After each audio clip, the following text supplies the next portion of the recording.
Hello friend, welcome back to my channel Kobita কি দুনিয়া। তোমরা সবাই কেমন আছো? আশা করি সবাই ভালো আছো। হ্যাঁ, আমিও ভালো আছি।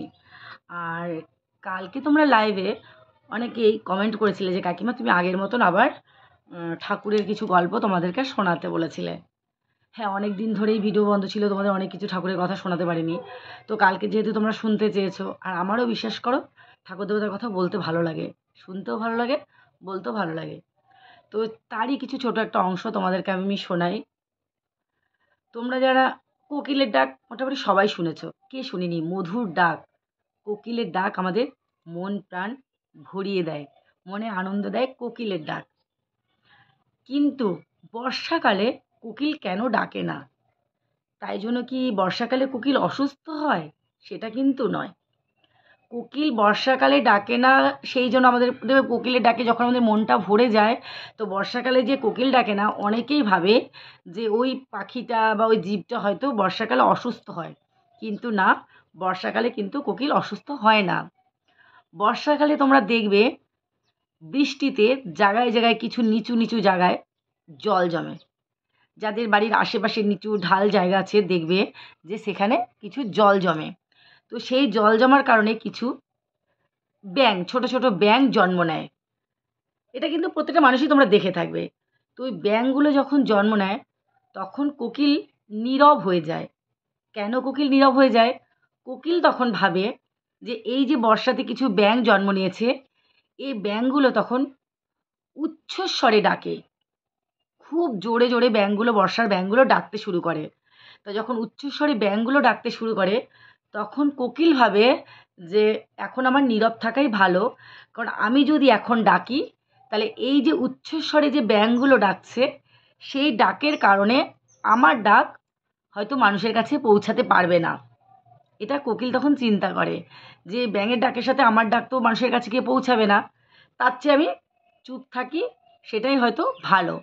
তো তেমনই ঠিক তেমনই আমাদেরও মানুষ জীবনে অনেক অনেক সময় অনেক অনেক ক্ষেত্রে আমাদেরও ভাবা উচিত যে কত সুন্দর ঘটনাটা বুঝিয়েছি যে ব্যাঙ ডাকবে বলে ব্যাঙের ডাকের জন্য কোকিলের ডাক মানুষ শুনতে পারবে না, তাই কোকিল নীরব হয়ে গেছে, চুপ হয়ে গেছে। তো সেই রকম যদি আমরাও অনেক সময় ভাবি যে অনেক সময় অনেক কিছু আমাদেরও নীরবেই মানে শোনা ভালো, যে আমাদের কথার জন্য হয়তো ধরো ৫টা মানুষ এক জায়গায় কথা বলছে, তখন কারো কথাটা ঠিকঠাকভাবে বোঝা যাচ্ছে না, ও কী বলছে ও কী বলছে আমরা বুঝতে পারি না। তখন যদি আমরা নিজেরা ভাবি যে না, আমরা নিজেরা চুপ হয়ে যাই, আগে ওনার কথাটা শেষ হোক, তাহলে উনি কী বলছে আমরা বুঝতে পারবো, তারপর আমি যখন কথা বলবো তখন আমার কথা সেও বুঝতে পারবে। কিন্তু আমরা কি করি এই মানব জীবনে? সেটা করি না। একসঙ্গে সবাই মিলে বলা শুরু করি। সেটা না করে যদি ভগবান কৃষ্ণ এত সুন্দরভাবে মানে কৃষ্ণেরই কথা এটা বোঝালো যে কিছু কিছু সময় আমাদের ঠিক ব্যাঙের ডাকের মতন কোকিল যদি নীরব হতে পারে, তাহলে কেন আমরা মানুষেরাও নীরব হতে পারবো না? তো এত সুন্দর কথাটা আমার ভীষণ শুনতে ভালো লেগেছে। মানে ছোট্ট একটা কথা কিন্তু উদাহরণের মাধ্যমে এত সুন্দর বুঝিয়েছে। যিনি বুঝিয়েছেন তিনি হচ্ছে আমাদের এখানে মন্দিরে, তোমরা জানো, পাঠ হয়। তো এই পাঠ থেকে আমার শোনা।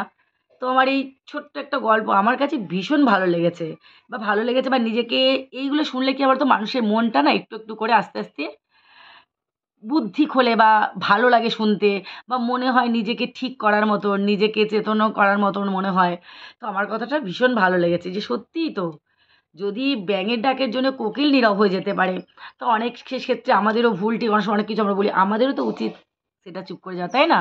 তো চলো, আমার আজকের ভিডিওটা এইটুকুই।